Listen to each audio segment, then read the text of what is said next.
W ramach obchodów Roku Tuwima na rynku Centrum Manufaktury w Łodzi stanęła lokomotywa wraz z 2 wagonami. Wkrótce zostanie odświętnie ubrana i zamieniona w street artową rzeźbę. Dokona tego Agata Olek-Oleksiak, znana z ubierania we włóczkowe stroje najróżniejszych obiektów na całym świecie, tak w galeriach sztuki, jak i w przestrzeni miejskiej.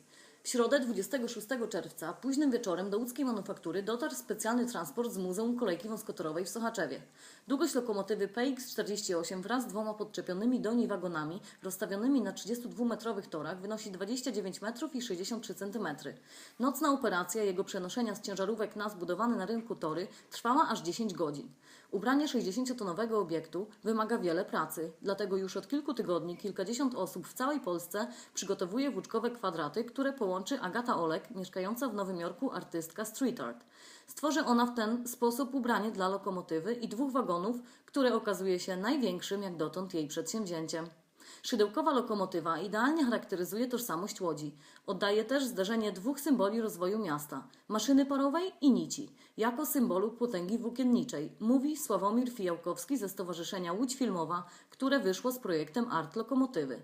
Ostatnim etapem będzie zszycie wszystkich elementów kostiumu już na lokomotywie.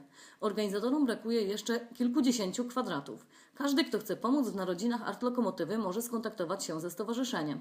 Cały projekt realizuje m.in. Stowarzyszenie Łódź Filmowa, Kino Charlie oraz Manufaktura we współpracy z Domem Literatury w Łodzi. Rzeźba, która ma zostać ubrana we włóczkowe kwadraty, ma być gotowa już 13 lipca.